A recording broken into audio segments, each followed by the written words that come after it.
Welcome to the BIV interview. My name is Kirk LaPointe. I'm the editor-in-chief of BIV. And our city is enveloped in a crisis that crept up on us. It spread into the community across gender, income, personal circumstance.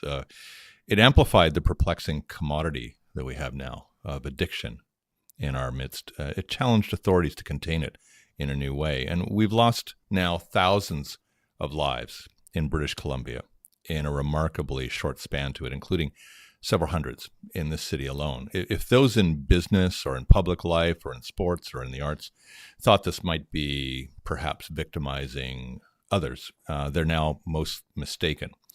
Very likely at the outside, you know now somebody who knows somebody who has taken drugs and found them laced excessively with opioids. What we do about it, what we do from here, how this community can, in a lot of ways, save itself, is a discussion I thought valuable to a program like ours, which does focus on business, but has to have its relationship to the community and understand, even in some terms, the not just the social, but the economic impact of crisis.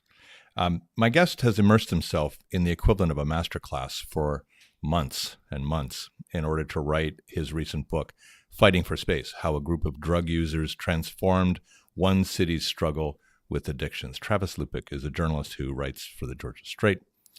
He's spent a lot of time on this, and he joins me now. I thought we could have a good, long discussion about this. Thanks so much for having me. Thanks a lot for doing this. I'm not sure where to start in discussing all of this, but maybe you can help me understand where you started in deciding to research it.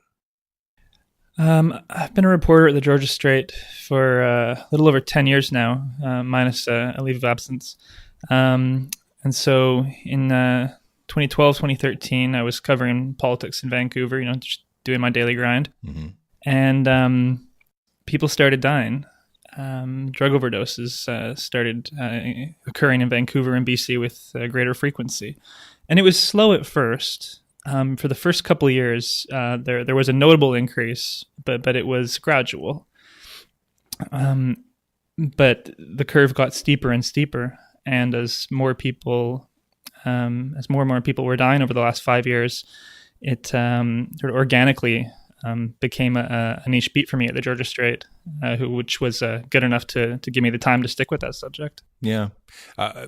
I could take a lot of roads from your answer there alone, but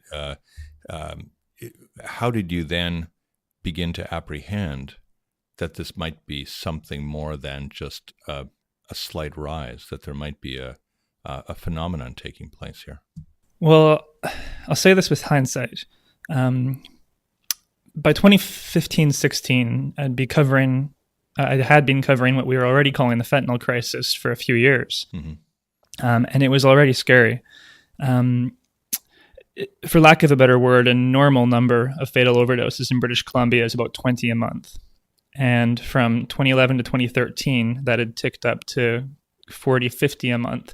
So it had doubled within a couple of years, which was quite scary. But British Columbia doesn't have a massive population. No. So we were calling it the fentanyl crisis. We were beginning to even use words like unprecedented.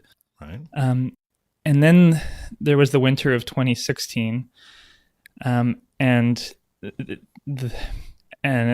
something changed beyond what had already changed. Fentanyl had already arrived, and the deaths per month had jumped from 20 to 40. In the winter of 2016, from October to December, they jumped from 40 to 140 per month. Yeah. So it had been gradual, and then it was really fast in just 3 months, from 40 to 140. And by that time, we'd already been dealing with fentanyl for a few years, remember. So even though we thought we were in a crisis, that was that winter, 2016, when I realized there was really, really something awful happening here. Yeah, something awful happening here, and expansive, not just in numbers, but probably in the scope of the community that it was suddenly touching. Yeah, a few years ago, everybody in BC, I think, knew someone who was affected by fentanyl. And a couple of years ago, I noticed that barrier had been broken down. At this point, when you get people speaking openly, it's really everyone who now knows somebody directly who's been affected by this crisis. Yeah. And it, like you said at the top, it cuts right across economics. It cuts right across geography. Everybody in BC has been affected by this at this point. So is there a generalized way, Travis, of discussing how this amount of opioid got into our community and then got used by so many people almost all at once? Is there a narrative for this? It's largely fentanyl is largely an issue of economics. The most common question I get is why are dealers selling their customers a product they know will kill them? Won't that eat into their customer base and then therefore hurt the dealers? The answer to that question is economics. If you invest $5,000 in heroin, an opiate similar to fentanyl, you get about $100,000, $120,000 back on the street. It's a good profit margin. Mm-hmm. But if you invest the same $5,000 in fentanyl, you get about 1.2 million back on the street. So it's not a question of adding 1 or 2 zeros by switching from heroin to fentanyl. You add a whole bunch of zeros. You add so many zeros that drug dealers really can kill their customers all day. Yeah, I was going to say, your business model almost budgets for death. It does. Wow. It's a result of economics. Oh. Wow. Okay. What did you think you knew, and what did you figure out you had to learn? I've learned a lot over the past few years covering this. Don't judge, I guess, would be the first one. Most of the people using opiates, risking their lives with fentanyl, who I've interviewed, none of them are doing it for fun. They're doing it because they're treating pain. Some of them it's physical pain, some of them it's emotional pain. And if you really understand that they're treating pain, then what you're doing by criminalizing their addiction, their drug use, is you're victimizing people who are already victims. Mm-hmm. It's a victim, that's what prosecuting and putting somebody in jail who's a longtime opiate addict is. You're victimizing somebody who is treating pain. And after you get to that place and sort of really comprehend that, after I did, I started to question a whole lot of other beliefs I'd held for a very long time. Drug use is bad. There has to be a penalty for it. That was a belief I held for the first 30 years of my life. Yeah. But watching the consequences of that response, criminalization, and how much more harm it can do, I began to really question the assumed logic behind it. If our goal is punishment, then yeah, let's stick with this. But if our goal is something different, recovery, for example, then you do have to challenge that criminalization model. I want to explore policy with you, and I want to explore maybe how our attitudes are being reshaped. But maybe I can cut it off, but with one other question on this, and then we can explore some other areas. And that's you talked about how you had to work on your own perceptions and all of that. Was one of them the sense that people should be just taking more responsibility for themselves? You can't subtract that from conversations about drug use because, heroin is not this all-powerful drug like it's portrayed in the movies. If you try heroin once, most of us are not going to get addicted. I know that's sort of how the common belief that heroin is so powerful, but it's not actually. You can do it a few times and you're not going to go into terrible withdrawal. So there is an element of personal responsibility. But especially in the population that I've covered the last few years, the downtown east side, we're talking about people who have been using for a very long time, where if there was originally a question of choice in drug use, that had faded away along quite a few years ago as their addiction became more severe. You're also talking about people with severe mental health issues. Yeah. Especially with women, you're talking about people who have suffered a lot of abuse over the years, and they're responding to that pain. Multi-generational trauma. Absolutely, yeah. But especially with the Indigenous community that we have, and the Indigenous community has been affected by this crisis so beyond the... And yet, the expanse of this crisis has reached into what you would perhaps call the recreational user, right? Inadvertently not understanding that the drug you were trying on the weekend, after not using drugs for a couple of years or something, suddenly had this new menace amid it.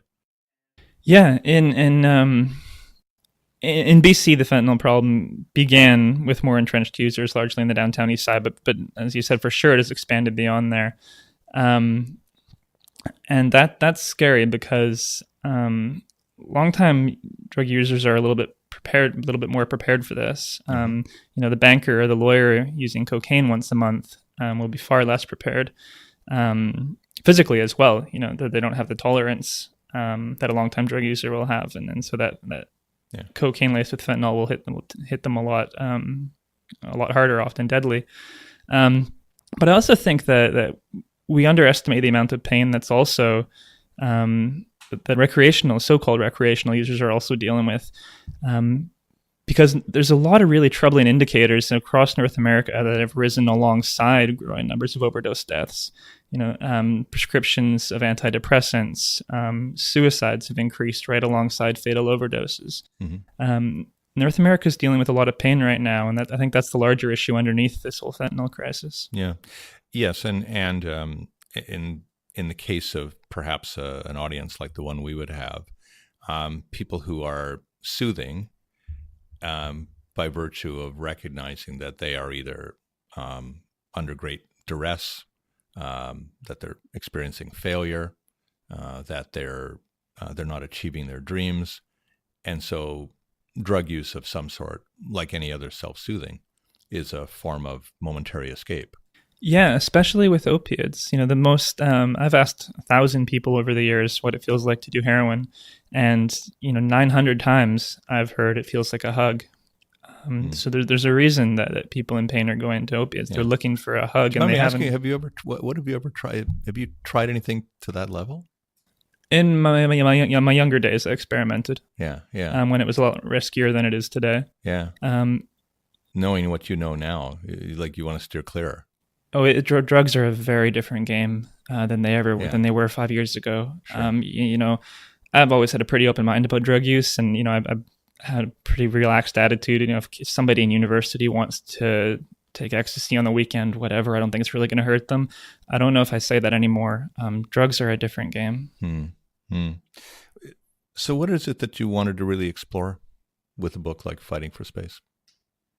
So Fighting for Space largely covers the years 1990 to 2015. 2016 is where it ends. Not just British Columbia, but North America is in the grips of this opioid crisis that we're talking about. There were 1,400 overdose deaths in British Columbia last year. There were 64,000 drug overdose deaths in the United States in 2016. It's a number so large it begins to lose meaning. Yeah. So BC is in this with the rest of North America. Vancouver has been through a crisis like this before. You'll remember, I think you were at the Vancouver Sun through the 1990s. We learned a lot of lessons responding to that crisis of the 90s. We made a lot of mistakes, but we learned a lot of lessons, and we won a lot of victories as well. So the idea with the book was to sort of give something to North America that says, we're all dealing with this problem right now. Vancouver's been through a similar problem before. Maybe there's something we can learn from that experience through the 90s and 2000s, and maybe we can all save ourselves some time and save some lives. Yeah. Well, what were the lessons we learned? One of the big ones was listen to the drug users. When that overdose crisis of the 90s hit Vancouver, nobody had ever asked a drug user what they want in the way of drug policy or even healthcare. There wasn't a single clinic in the downtown east side in that 20 square block radius. There wasn't a single clinic. Drug users were not receiving healthcare in those days. They were completely ignored, sidelined, marginalized to such an extreme extent that they weren't even allowed indoors. And the story I tell in the book is how they demanded a voice. They said, we're dying down here, and one person a day in this community is dying of an overdose. We want to say in how the government responds. They weren't given that voice. They took it. It was not an easy. And that's a big element of what you wrote about is how voiceless these people who were suffering and actually not inconsequentially trying to get themselves out of a trough. Yeah, the first meetings they held were in Oppenheimer Park, in a park not far from here. Yeah. And that's because they were not allowed indoors. They could not find anybody, any nonprofit, nobody who would allow them to... Give them a space inside to have a meeting. Yeah. To strategize about how to get them off the street. That says the extent, that shows the extent to which they were marginalized. Yeah. So they said, we want to say, they demanded it. They marched in the streets. They occupied City Hall. They went on television. And eventually, took about 10 years of concentrated work, but eventually they did get a fairly large say in drug policy. And I think that, and what they asked for, things like injection sites, and they actually worked, the overdose numbers fell. And so I think the lesson that jurisdictions across North America need to take from Vancouver of the 90s is listen to the people who are most affected by this crisis. But what do you think changed in this city to effect that kind of shift? Education was a huge piece of it, and education was a conscious piece of what activists were doing in the 90s. Like what? What kind of education? So the Portland Hotel Society, a nonprofit housing provider in Vancouver, was a big part of this. When they took over a street and blocked traffic and that sort of thing, they didn't just make a scene. They invited people from Europe.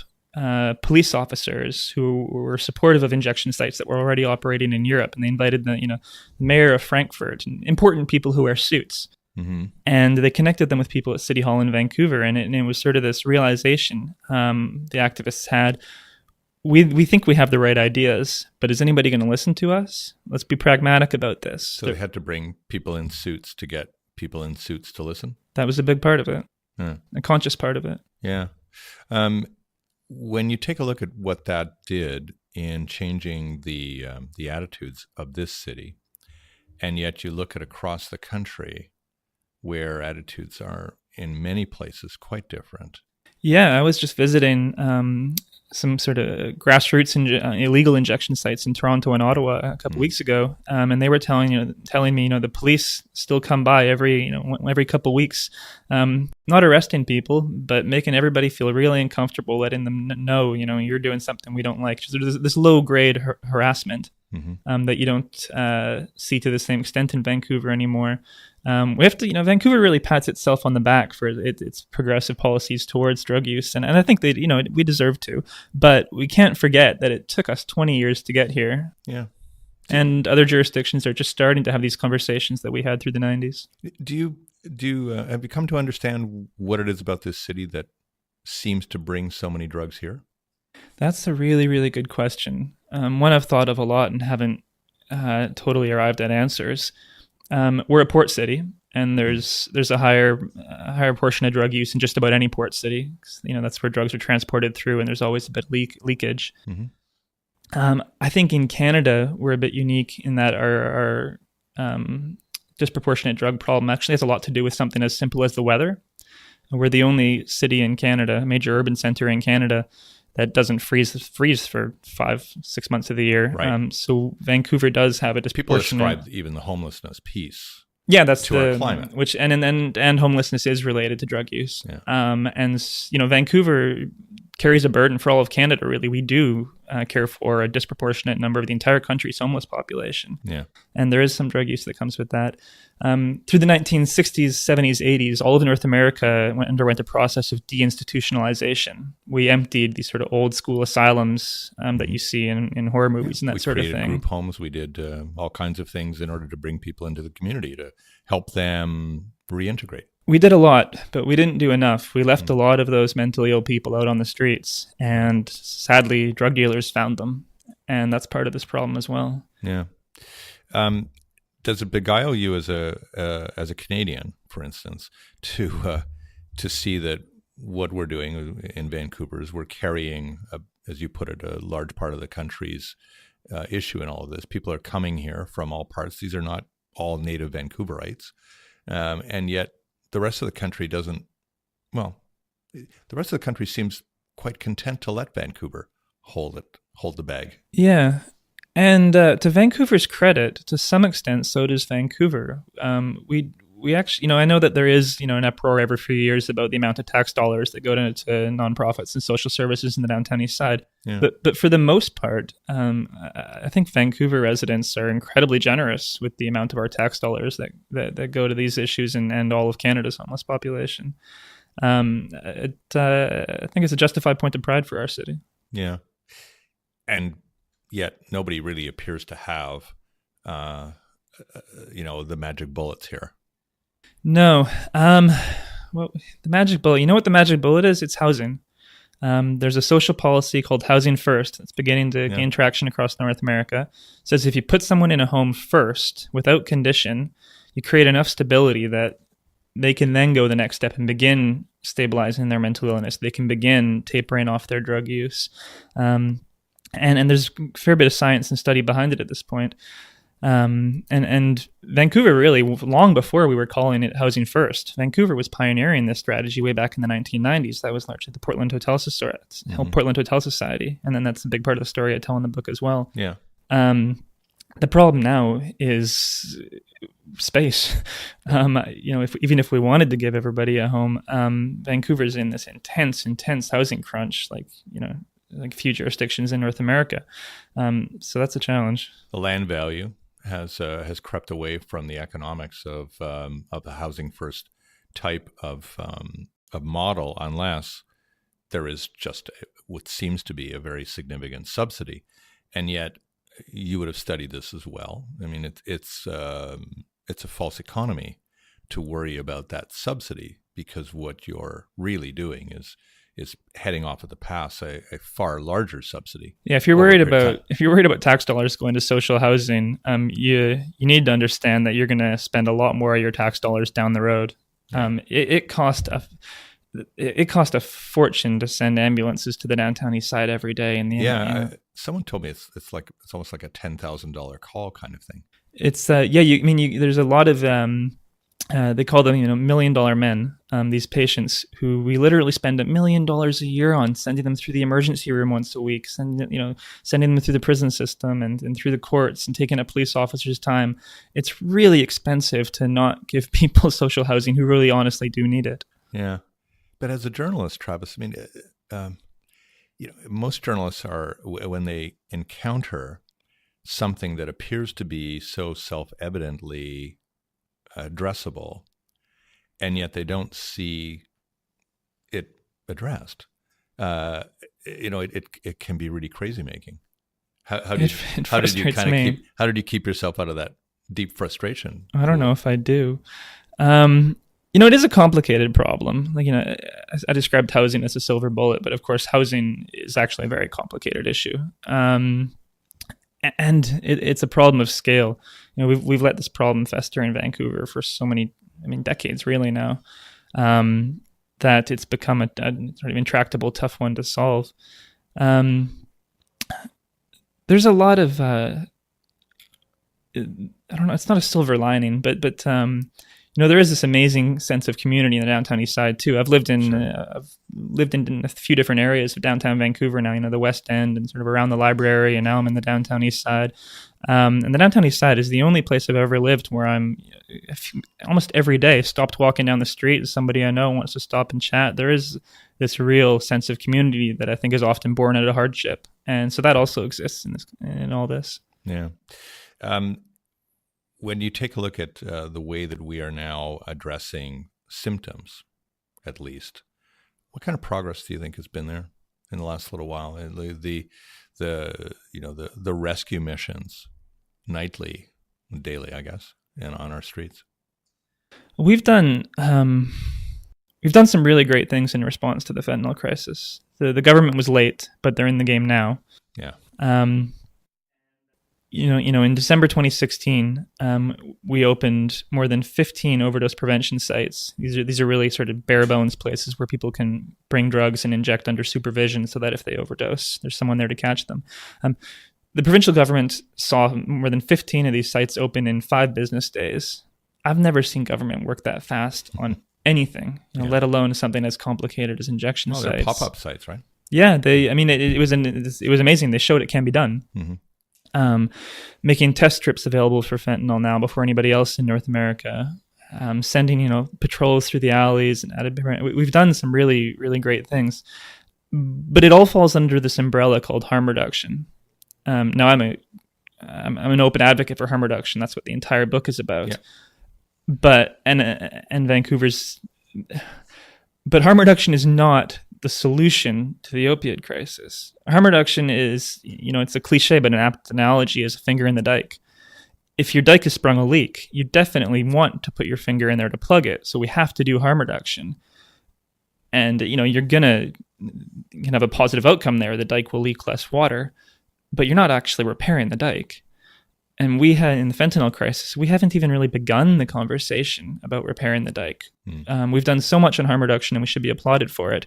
But we've barely even begun a conversation about the sorts of measures that would actually begin to turn the whole ship around and begin to solve the fentanyl crisis. We barely even talk about treatment. Well, yeah, treatment. And I mean, I don't mean to make an inappropriate analogy, but I mean, when we talk in our city about our real estate, or our runaway real estate, and we don't talk about the flight of capital globally and how we're susceptible and vulnerable to it, we almost miss the point of we too put our finger in the dikes on this.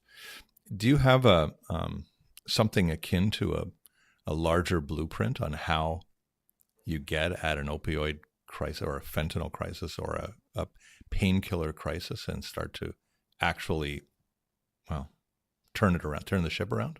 The first thing I think we need to do is decriminalize drugs. That means simply removing criminal penalties. So, if a cop sees you or catches you with a flap of cocaine in your pocket, you're no longer threatened with jail. So it doesn't do a lot, actually. It just removes criminal penalties. Uh-huh. And I say it's the first thing we should do because it's actually quite simple. It's one legislative change at the federal level that removes certain drugs from Canada's Controlled Drugs and Substances Act. So it could be done actually very quickly. Why I think it's so important is because it would go a long way towards removing stigma. It would bring drug use out of the shadows. You would remove this moral reprehensiveness that's attached to drugs right now that comes from them being criminal. So I think decriminalizing drugs would encourage people. So you don't think the opposite would occur, that it would become like an opportunity for kind of a libertine society here? The one jurisdiction that has done this, Portugal, actually saw the opposite happen. They saw drug use decrease significantly. I think because by removing criminal penalties, they removed fear.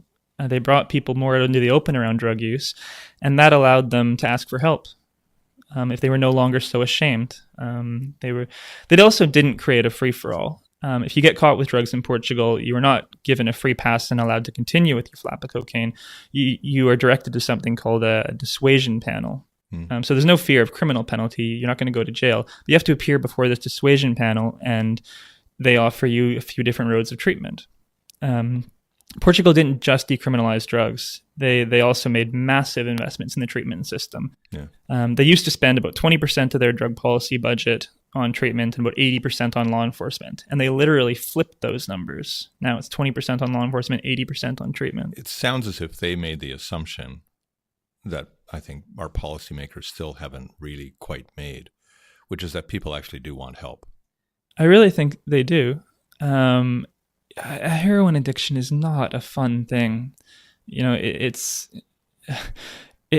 costs a fortune. It's interfered with your life to a degree where you're not really in the job market anymore. So you still have to come up with that money. So you're working like literally 60 hours a week, hustling, selling things on the street, shoplifting. You wake up every single morning. You wake up in an intense anxiety attack. Where's that first fix coming from? Where's that every single morning? It's not a fun experience, and I don't think there's almost no one who wants to be stuck in that kind of long-term addiction. So I do really think that people want help, but we've made it really difficult for them to get it. Even now? Not much on the treatment side. Well, nothing really on the treatment side has changed since the fentanyl crisis began. We've done all this harm reduction stuff. And part of the reason why is because harm reduction is so cheap. You can do harm reduction on a shoestring. The first overdose prevention site in Vancouver that came up in September 2016 operated via donations on a GoFundMe page, a couple volunteers. Yeah, I remember that. And they stole electricity from the bank next door with an extension cord. And that's how, but it worked. Yeah. They reversed hundreds of overdoses. Nobody died. That's how cheap it is to do effective harm reduction. Treatment is expensive. Yeah. I think, Betty Ford is something like $30,000 a month. It doesn't have to be that expensive, but treatment is expensive. So our government can do a lot with harm reduction without bothering taxpayers, because they can do it with very little money. The kind of investments that we need in treatment would not be in the hundreds of thousands of dollars we spend on harm reduction right now. It would be in the billions. Yeah. As much as we feel that we have a certain sophistication as a community around this issue, I mean, you've seen in recent times the pushback on things like modular housing in the community. The pushback on and there's certain pushback on decriminalization that's going on. What are the strategies around education on that, do you think, that will make people, how would I put it, accepting? Yeah. Canadians are funny. We're so... addiction is a disease. You've heard that before, right? If you ask 10 people, you get 10 people in a room, 9 out of 10 of them will agree addiction is a disease. Addiction is a disease. They'll all say that. Everybody will say that. We've took a couple decades, but we got to that point where we consider addiction a disease. Everybody repeats it so often, but do we actually believe it? Do we actually treat addiction as a disease? If we did, there was no way that you would agree with a criminal penalty for drug use. If you actually understood what the words mean, addiction is a disease, you would not agree that we should criminalize and put people in jail for it. And yet 9 out of 10 Canadians will say out loud, addiction is a disease. We've kind of collectively tricked the entire country into believing that we actually agree with this opinion, that our actions simply do not match. What's the truer sentence there? What is addiction, you think? Is it, what? It's a weakness. It's a learning disability is actually sort of the new area where the understanding of addiction is going. Yeah. And there's a lot of really interesting research happening in the United States. But I mean, in terms of our own stigma, the approach that we're taking, that's stigmatizing people. Are we still stuck in that period where the addiction is your responsibility? Addiction is something you can do something about. Addiction is, you need to take more personal responsibility. I think absolutely. We say addiction is a disease, but our actions show that we treat addiction as a moral failing, as a weakness, as something that should be penalized. And until we can reconcile those two and begin to actually treat addiction as a healthcare issue, we're not going to solve this crisis. Okay. Well, take me then into what you were quickly alluding to there, which is the new thinking about it, the learning disability side. Yeah, there's a great book by a guy named Mark Lewis. The name will come to me in a minute, but he describes addiction as an issue of learning. He compares it to a pile of mud that water is dripping into, and as the droplets fall, it begins to carve out grooves. And as more droplets fall, the grooves become deeper, thus collecting more of that water. That's kind of what happens in your brain with repeated drug use. You can do it a couple times and it won't really stick. But the more times you use a powerful drug like an opiate, the ruts get deeper and it's easier to fall into. So you need to begin to sort of train the brain out of that. And how you do not retrain the brain, how you do not respond to addiction, is by putting somebody in jail.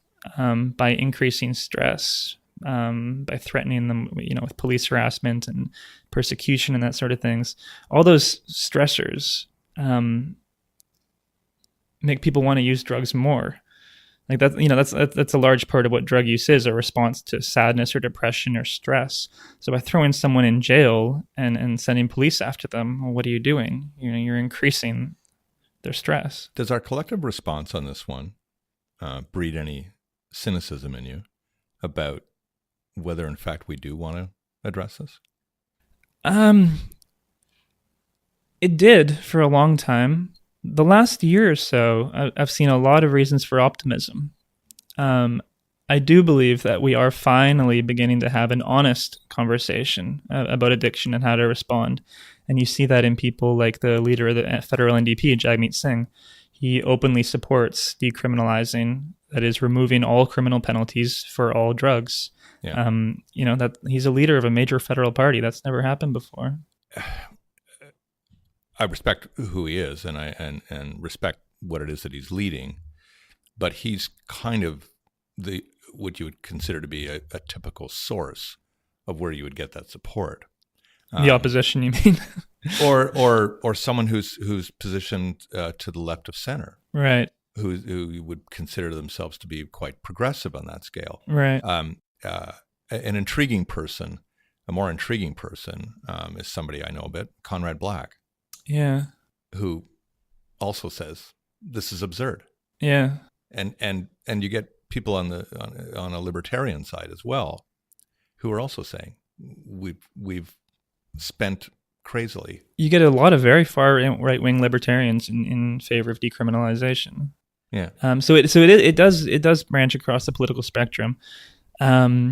Mayor Gregor Robertson recently came out in I mean, he's left of center as well, but he's but he's a leader of a city. Yeah, he's a leader of one of the largest cities in Canada. It was significant. Leader of a city, and yet I also see leader of the Conservative Party, Andrew Scheer, trying to stop the train on cannabis legalization. And that's where politics really begins to...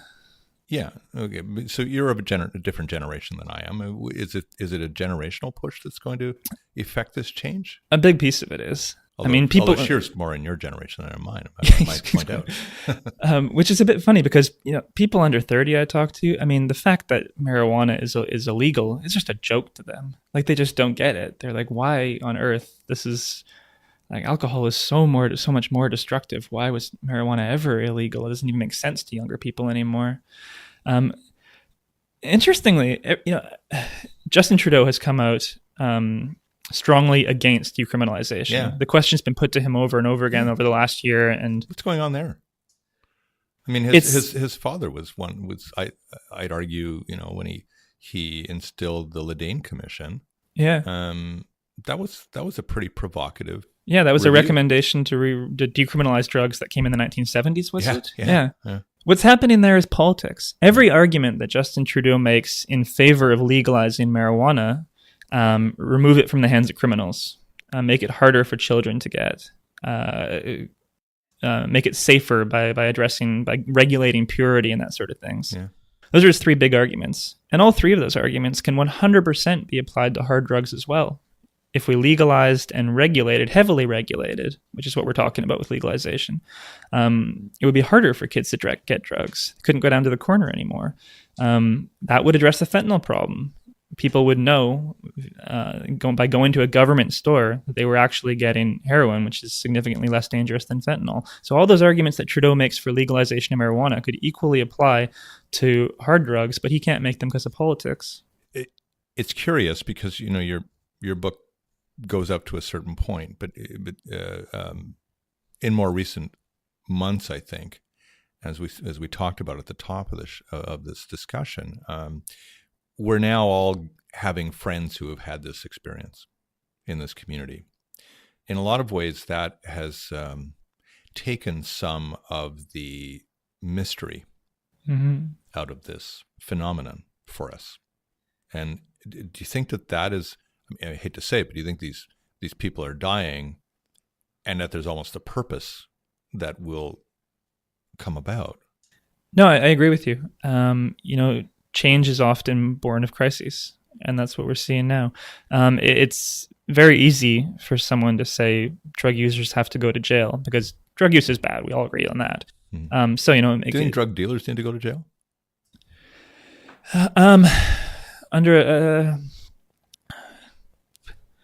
Most, at least low-level drug dealers, are just drug users themselves.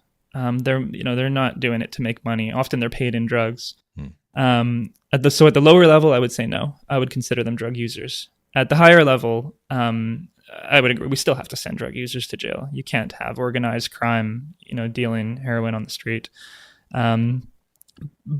But hopefully that would become a moot question after legalization, because illegal drug prices are inflated so insanely because organized crime monopolizes the market. They can set whatever price they want. Sure. If we legalized and regulated, a $10 flap of heroin would probably decrease to a price of even $1 or $2.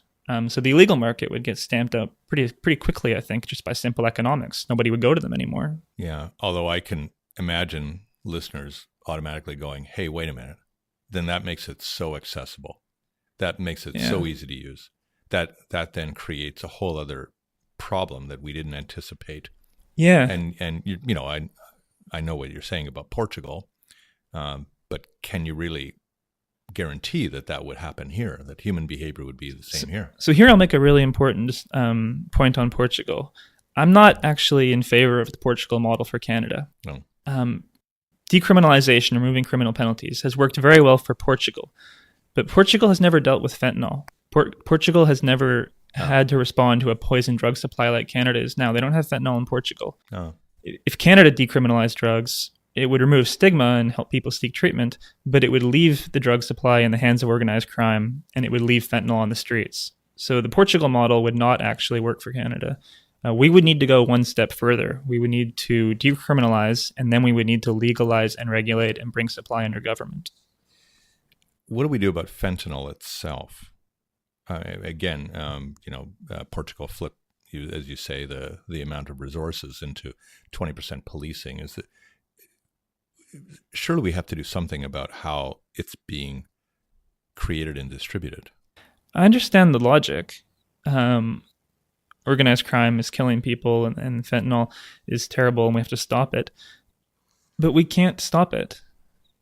People have always used illegal drugs. I think they always will.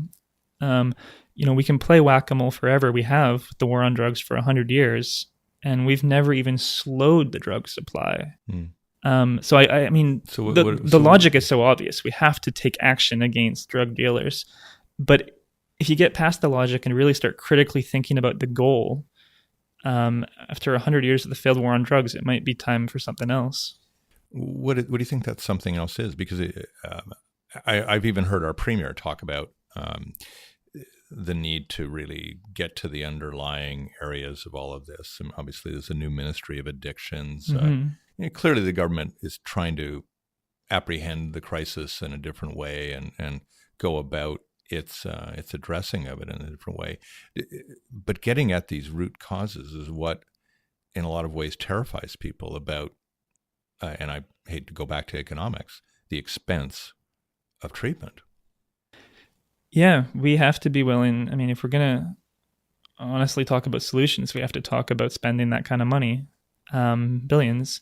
But it doesn't have to be billions in new money. There are, we can stop spending money on police. We can stop sending police officers out to bust drug users, so many of which are, like, as we've said, victims of earlier abuse and struggling with a health issue. What can we do about fentanyl? I think if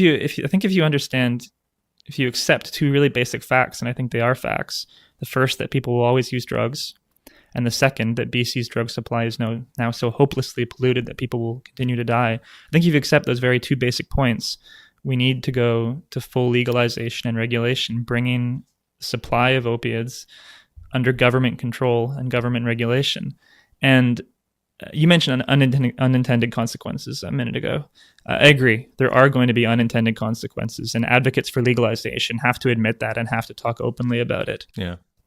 Because I have to say their mantra is almost like a black and white mantra. Yeah, and that's not going to work when we really get to the details of this conversation. No, because people will get quite cynical and quite critical quite quickly if it doesn't appear to be going that way. So there will be new problems. Let's be honest about that. But what legalization would do would I think it would really entirely solve this problem of fentanyl. So while it would create new problems, it would solve this immediate problem of fentanyl.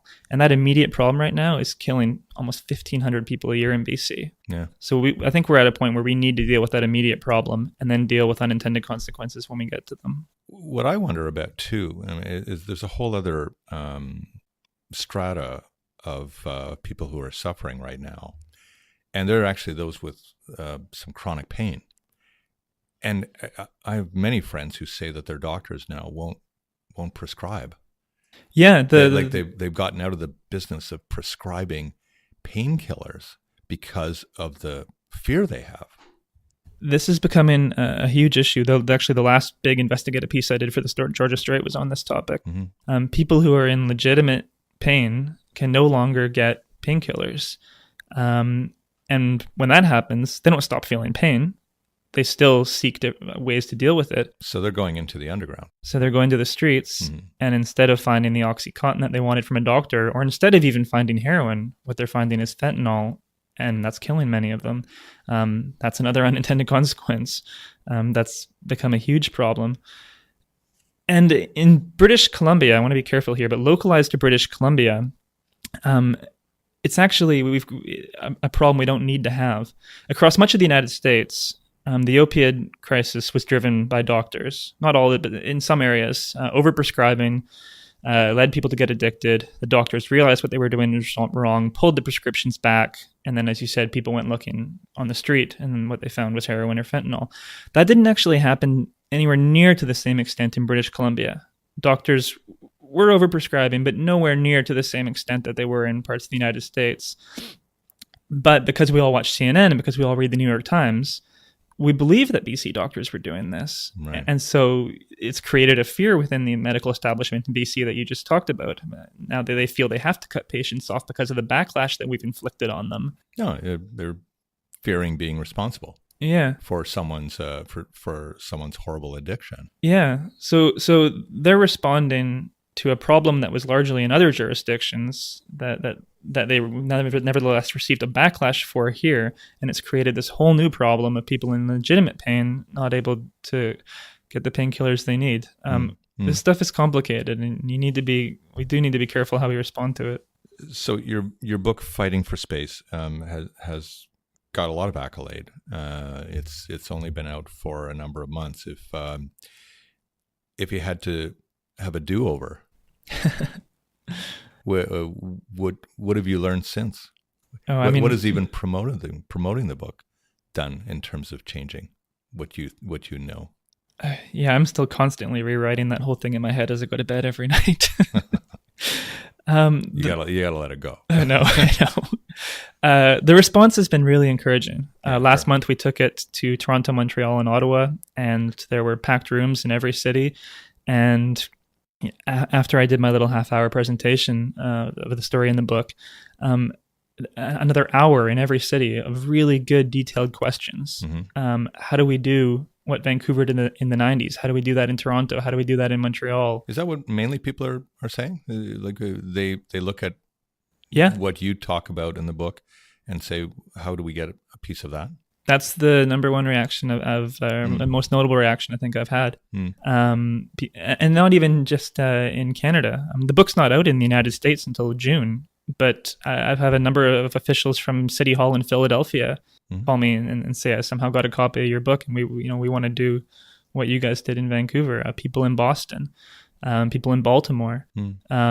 It's kind of I wrote it because I just couldn't believe that nobody had put the downtown East Side story down in one place. But a lot of people have come back and said, this is like a guide. This is like a how-to. And so that's been a really encouraging reaction. How's it changed you? How's it changed me? Well, I suppose it's made me more of an advocate, inevitably. Yeah. As a journalist, I had always tried to remain neutral in everything I write, but it's a bit different writing a book as opposed to writing for a newspaper. You're allowed to have much more of a voice. Yeah, sure. But we've entered this age anyway of the advocate journalist. Yeah. Right. We're less uncomfortable with that. Yeah, I'd agree. I haven't received any criticism for the really vocal positions now I've taken in favor of harm reduction and that sort of thing. Yeah. Do you keep in your own mind though a constant vigilance on your own biases on this one to make sure that you don't then appear to be perhaps even ideological and not open to other sentiments? Yeah, I try to. especially writing for the newspaper that I still do, right? I have to remember that there's still a lot that people need to learn about addiction. That there's still a lot that people especially need to learn about harm reduction. Especially when writing about prescription heroin, for example, Vancouver has a small prescription heroin program, and that's a very radical idea that's never been done anywhere else in North America.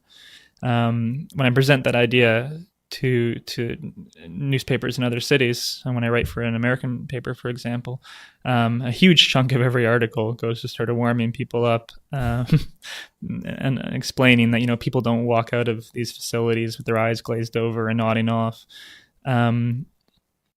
It's interesting though, and when I write for Vancouver, when any reporter writes about an injection site in Vancouver, there's no voice in opposition anymore in any outlet, really. No. Vancouver really has gotten past that point where you need. When I ran for office in 2014, I had one question in an entire campaign. Yeah. That somebody still a little disturbed by this. Yeah. But everybody else was. In fact, this person, when I answered the question, I got applause, and that as a way of shaming that person for asking a question, even in 2014. One last thing, Travis. So if you had to put your guesswork into play here, in 10 years' time, what does the situation look like? Well, this might be a depressing point to end on. The fentanyl crisis is going to get much worse before it gets better. Fentanyl is easy to produce and traffic. It's so potent that it's very easy to transport because you can transport it in minuscule amounts. You can send it in a plain letter in the mail, and there's enough of it in there that you can run a business. And it's actually not that complicated to produce. You don't need a poppy field in Colombia. You can brew it in your basement or your trailer park. And we've seen something like this happen before. In the early 2000s, we saw an explosion of methamphetamine use. And that happened when people figured out they could do this in their apartments. I'm very scared that we're going to see the same thing happen with fentanyl. And you're going to see the numbers get a whole lot worse when the drug becomes as freely available as methamphetamine was in the early 2000s. Yeah. I wonder whether some of our own unaffordability in a community like this serves as a temptation to bring yourself toward production. Yeah, I think on the production side, well, yeah, I mean, as long as the drugs remain in the black market, it's going to attract people who want to make a few bucks that way. Yeah. On the demand side, I don't have as great concerns about increasing use as these drugs become more available. I believe that most humans don't want to spend their whole lives high. Yeah. We're it's human nature to desire to be productive. People like working 40 hours a week, actually. Mm-hmm.